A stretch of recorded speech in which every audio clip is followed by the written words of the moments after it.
Oi, gente. Eu quero trazer uma reflexão hoje com base em dois exemplos que eu vou dar agora já no início.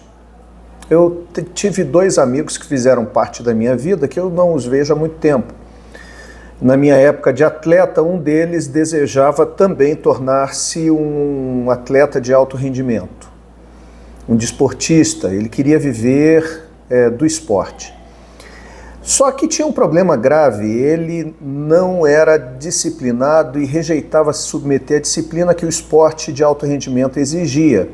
Ele gostava de festa demais, de noitada, de beber, ele não tinha disciplina na alimentação, constantemente fora de peso e vivia um conflito grave porque dizia querer viver no mundo do esporte de alto rendimento, contudo, ele não se submetia às demandas que o esporte exigia. Um outro casou-se e logo muito cedo no seu casamento começou a ter crises conjugais porque ele se viu impedido de realizar coisas que antes ele realizava sem nenhum tipo de problema.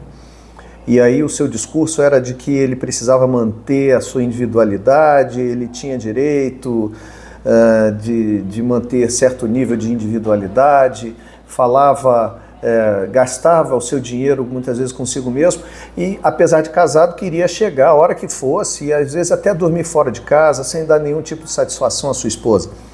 E aí o casamento não prosperou e não vingou, porque conquanto nominalmente ele se dissesse um homem casado e tivesse assumido essa postura, essa decisão, sem nenhum tipo de forçação de barra por parte dos pais da moça, ele não casou obrigado, contudo a prática da sua vida desmentia aquilo que nominalmente ele afirmava.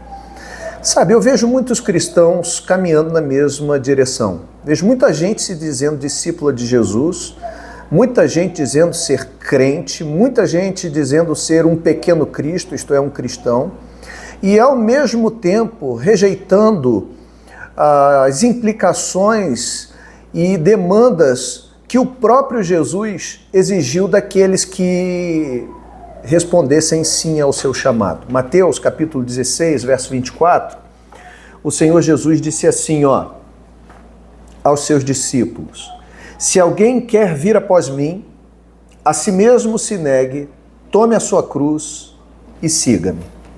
Então, eu quero chamar a atenção para que no primeiro momento você perceba que o chamado de Jesus é optativo. Ele não é obrigatório. Quem quiser vir após mim. Você tem todo o direito de dizer não. Você tem toda a liberdade para dizer não. O que você não pode, contudo, é, dizendo sim, viver segundo os seus próprios interesses, sua própria vontade, sua própria direção. Portanto, eu diria para você que você é livre para dizer não, mas se disser sim, em primeiro lugar, você não pode continuar tendo a si mesmo como referência. Não pode ser mais o seu eu, o seu ego, aquilo que R.V. Getasker chama de ego imperioso e pecaminoso, que não somente se põe em primeiro lugar, mas faz da segurança primeira o seu objetivo primário. Então, você pode dizer não, mas se você disser sim, você não pode continuar tendo a si mesmo como referência. Jesus diz, negue-se a si mesmo. Significa então renunciar ao direito, caçar o direito de existir desse ego melindroso, autoritário e teimoso, isto é, do egocentrismo. Significa cortar e negar a este eu egocêntrico tudo que não combina com as exigências de Jesus. Significa colocar Jesus no reinado da sua vida. Em segundo lugar, você é livre para dizer não, mas se disser sim, também não pode continuar tendo seus projetos pessoais como referência para a sua vida.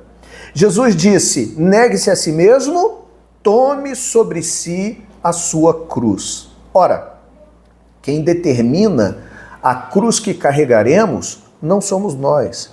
Quem determina a cruz que Jesus haveria de levar e levou e foi crucificado nela, não foi ele mesmo, mas o Pai.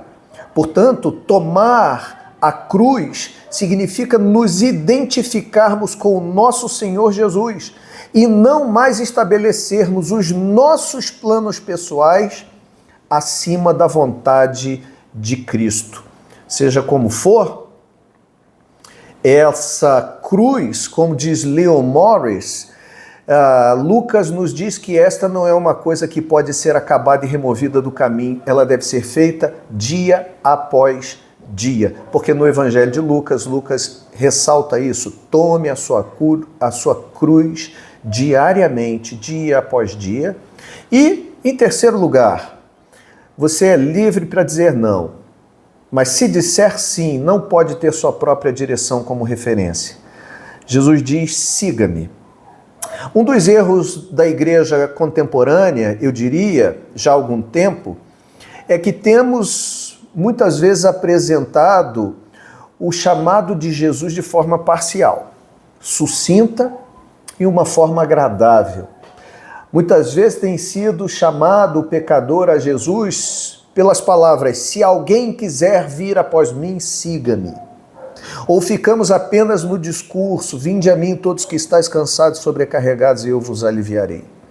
Mas a questão é a seguinte: nós não podemos esquecer de que existe entre o convite e a caminhada a morte do egocentrismo, o negue-se a si mesmo, e a tomada da cruz, tome sua cruz a cada dia. Portanto, verbos vir, negar e seguir denotam processos que começam com a decisão de seguir a Jesus e que continuam durante todo o discipulado. Nós só podemos dizer sim ao siga-me de Jesus se, contudo, nós também abraçarmos, em primeiro lugar, a sua cruz, negando a nossa própria vontade. Portanto, não pode ser mais a nossa direção como referência para a vida. Precisamos seguir o caminho que Jesus nos tem demonstrado. Pessoas querem ter um bom casamento, mas não estão dispostas a fazer concessões e abrir mão da sua individualidade. Outros querem uma boa renda financeira, mas não estão dispostos a dedicar tempo a um trabalho árduo e honesto. Outros ainda querem experimentar um avivamento, mas não estão dispostos a buscar a face de Deus e abandonar o pecado. E muitos, irmãos, muitos, querem ter o status de discípulos de Cristo, mas não estão dispostos a negar suas próprias vontades. Não se pode ter Jesus no coração sem que haja uma cruz nas costas. Hoje ele convida: quem quiser vir após mim. Você pode até dizer não. O que você não pode é, dizendo sim, querer continuar sendo o Senhor da sua vida. Você deve negar-se a si mesmo, tomar a sua cruz e segui-lo. Que o Senhor abençoe você e que você tome a decisão certa.